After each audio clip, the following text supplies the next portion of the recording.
In 2011, a small robot moved through a narrow shaft inside the Great Pyramid of Giza, 65 meters deep, too tight for any human to follow. The team controlling it held their breath, and at the end of that shaft, the robot stopped. In front of a sealed stone door, with metal handles, and markings that nobody had seen before.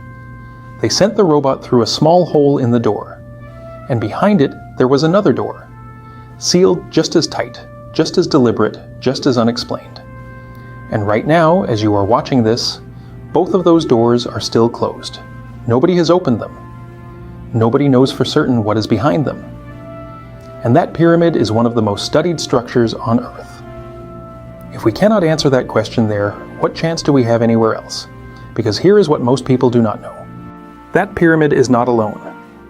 Around the world, there are sealed places, not lost, not collapsed, not forgotten, deliberately sealed. Some of them thousands of years ago, some of them still guarded today. And the reasons given for keeping them closed, preservation, religion, law, structural safety, do not always fully explain the decisions. Historians debate some of these cases, scientists have scanned them, governments have restricted access to them. And behind each one, the same basic question sits waiting. What is in there? And why is it still closed? There are 6 of them, and by the time you reach the last one, the pattern between them will be impossible to ignore.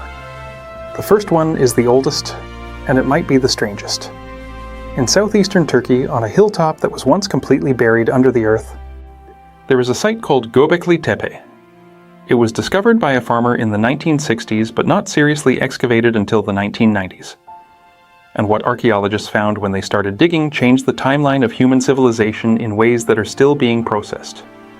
The site is approximately 12,000 years old. That is older than Stonehenge by 7,000 years. Older than the pyramids by 8,000 years. Older than writing. Older than agriculture as we understand it. And yet the people who built it were capable of cutting and moving limestone pillars that weighed up to 20 tons. They carved animals into those pillars with a level of detail and skill that has no explanation in the standard story of what humans were capable of at that time. Foxes, cranes, spiders, 60 scorpions, carved into stone with precision that still impresses modern sculptors. This was not a settlement. There are no kitchens, no sleeping quarters, no storage areas.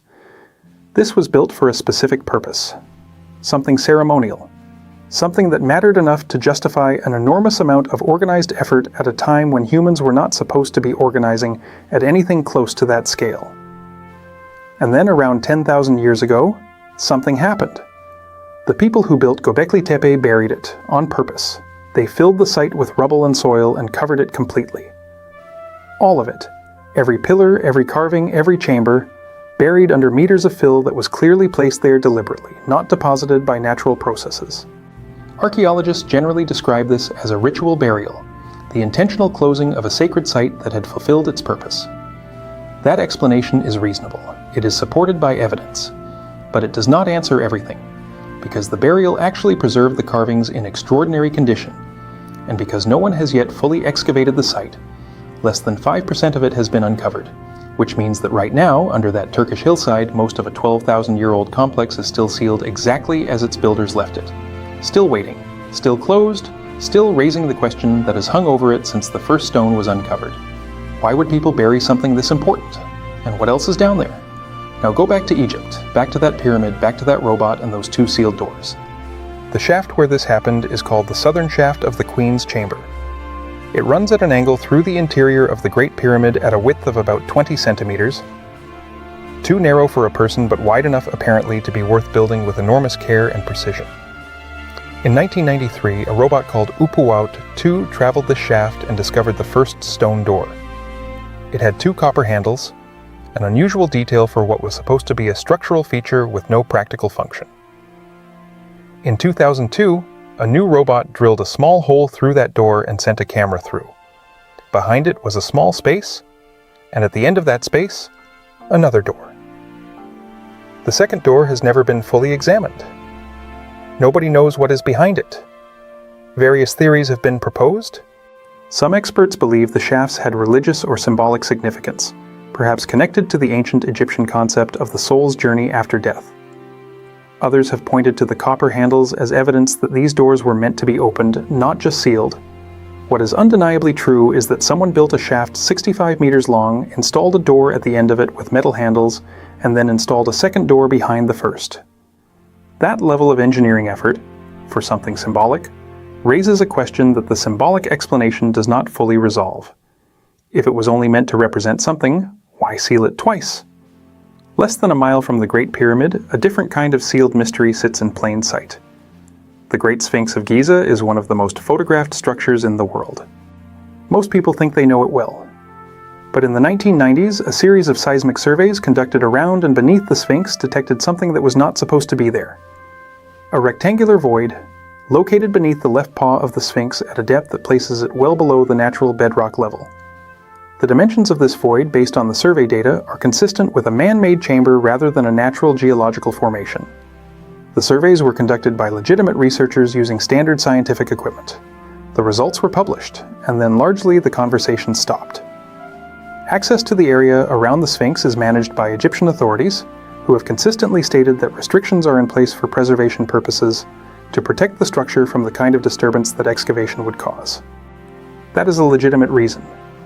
Preservation of ancient sites is a genuine concern and a genuine responsibility.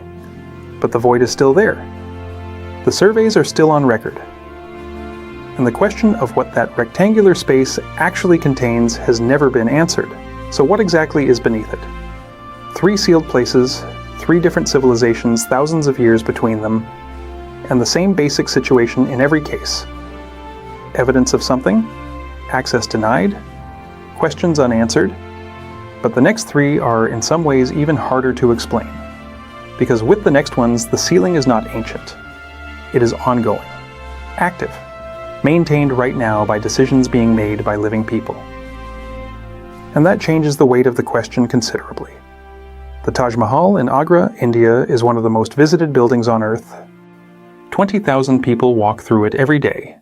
It has been studied, photographed, measured, and written about in every language. And inside it, there are rooms that nobody is allowed to enter. Sealed rooms in the lower levels of the structure beneath the main mausoleum. The official explanation from Indian authorities is consistent and practical. These areas are closed for structural and preservation reasons. The lower levels are old. The materials are sensitive. Opening them to foot traffic could damage the building. That is a reasonable position. Preservation of a UNESCO World Heritage Site is a legitimate priority. But the rooms have been sealed for a very long time. Longer than the modern preservation framework that is now used to justify their closure. And there have been persistent claims, debated among historians and occasionally raised in Indian courts, about what those rooms might contain. Claims about the building's original purpose, claims about structures that may predate the Mughal construction. These claims are contested, many historians reject them. But the rooms remain closed. And in the absence of any independent examination, the debate cannot be fully settled either way. So why keep them closed for this long? In the southern Indian state of Kerala, there is a temple called Padmanabhaswami. It is one of the wealthiest religious institutions in the world, a fact that became undeniable in 2011 when the Supreme Court of India ordered an inventory of its underground vaults. What they found was staggering. Vault A contained gold statues, diamond necklaces, golden elephants, and bags of gold coins. Vault B contained similar treasures. Vault C held more. The total value of what was recovered from the opened vaults was estimated at somewhere between $15 and $20 billion. Possibly more. It was the largest accidental treasure discovery in recorded history. But there was one vault they did not open. Vault B, the one sealed with 2 large cobra-shaped symbols carved into its doors, remained closed. The official reasons given were legal and religious. A Supreme Court committee ruled that the vault should remain sealed pending further legal proceedings. Temple authorities and certain religious traditions hold that the vault is protected by sacred rituals and should not be disturbed. Both of those reasons are real. Both of them are being honored right now by the people responsible for the temple. But consider the context for a moment. Every other vault in that temple held treasure beyond anything most people alive today will ever see. And the one vault that remains sealed, the one with the cobra doors, is the one that even the court, even the government, Even the legal process decided to leave alone. Even after finding what they found everywhere else, they stopped at one door. The question is not whether the reasons given are real, they are real. The question is what those reasons are protecting. The last sealed place on this list is in China, and it may be the most significant of all.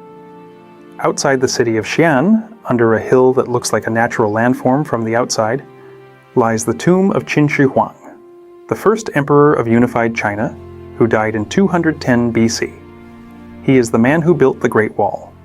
He is the man whose terracotta army, 8,000 life-size clay soldiers discovered nearby in 1974, is one of the most famous archaeological finds in history. And his actual tomb has never been opened. The tomb itself sits under a mound roughly 76 meters high. Ancient texts, including the writings of the historian Sima Qian, who lived just a century after the emperor's death, describe an underground palace of extraordinary scale. Palaces and towers, rivers of flowing mercury, a ceiling mapped with jewels arranged in the patterns of stars and constellations. Crossbow traps set to fire automatically at anyone who entered uninvited. Most historians treat Sima Qian's account as at least partially credible because of one detail that has been scientifically confirmed. Soil samples taken from the area around and above the tomb show mercury levels that are dramatically elevated above background levels. Not slightly elevated, dramatically, consistently, in a pattern that matches the shape of the tomb as described in ancient texts. There are rivers of mercury under that hill, which means at least part of what Sima Qian wrote was accurate, and everything else he described may be too. Chinese authorities have consistently stated that the technology to excavate and preserve what is inside does not yet exist without damaging it. They are protecting the contents until the methods are good enough to open it safely. That is not a cover story, it is a genuine scientific and preservation position. But right now, under that hill, with its confirmed mercury rivers and its potentially intact ancient palace, the tomb of the first emperor of China is sealed, and it has been sealed for over 2,000 years. 6 sealed places, 6 different parts of the world, 6 different time periods, and yet when you line them up next to each other, something becomes visible. Every one of them involves evidence, physical, scientific, historical, of something significant inside. Every one of them has been examined to some degree. Every one of them remains closed. The reasons given vary: preservation, religion, law, safety, ongoing legal proceedings. Lack of technology. Each reason is specific to its location. Each one is defensible on its own terms, and yet the pattern is the same across all of them. There is something there, and it is not being opened. It is also worth saying clearly, because this matters, that not every sealed place contains something extraordinary. Archaeology is full of sealed chambers that turned out to be empty, structural voids that were just voids, shafts built for drainage or ventilation that carried no deeper meaning. The history of ancient sites is a history of expectations not being met, of theories built around locked doors that open to reveal nothing more than old air and bare stone. That is a real possibility in every single case on this list. The pyramid doors could open to a small empty chamber with no particular significance. The void beneath the Sphinx could be a natural formation misread by survey equipment. The sealed rooms of the Taj Mahal could be plain, unremarkable storage spaces. The unopened vault at Padmanabhaswami could hold far less than the imagination supplies. That is how archaeology often works. And anyone who tells you they know what is behind these doors without having been through them is telling you more than the evidence allows. But here is what the skeptical view does not resolve. The doors are still closed, the evidence of something is still there, and the organizations and governments and legal systems responsible for these places are still actively choosing not to open them. Which raises a question that goes beyond treasure or mystery or the specific contents of any particular vault. What do sealed doors mean? Not in the sense of what they are protecting, but in the sense of what they say about the people who seal them. Every sealed door in this story was closed by people who had the ability to leave it open. They chose not to. They chose to put engineering or law or tradition or concrete or fill dirt between themselves and whatever was inside. That choice, made by different people across thousands of years, says something about what humans protect, about what we decide is too important, too sacred, too dangerous, or too irreplaceable to expose. The pyramid builders sealed that shaft. The builders of Gobekli Tepe buried their own temple. The court system of India stopped at the cobra door. The Chinese government has waited 2,000 years and is still waiting. Each of them decided that the door being closed mattered more than whatever was behind it. So maybe the most interesting question is not what is behind these doors. Maybe it is what it means that we keep building them. That across 12,000 years of human civilization on every continent, in every culture, one impulse keeps showing up. Seal it, protect it, close it off from everything that might disturb it, and wait. Right now, inside the Great Pyramid, that second sealed door is still there. The robot that found it has not gone back. The shaft is still too narrow for a person. The handles are still attached to a door that has not moved in thousands of years. Maybe one day the technology will exist to open it safely. Maybe one day the legal frameworks and the preservation concerns and the religious considerations will align enough to allow what is sealed to finally be seen. Or maybe some doors are meant to stay closed, not because of conspiracy, not because of cover-up, but because some things were sealed by people who understood something we are still trying to figure out, that not everything needs to be opened, that the act of closing something can be just as meaningful as the act of revealing it, and that the question a sealed door asks might be more important than any answer behind it. What do you think is behind these doors? Tell me in the comments. I want to know which one you think would change everything if it was opened. And if this is the kind of story that makes the world feel bigger and stranger and more worth paying attention to, subscribe.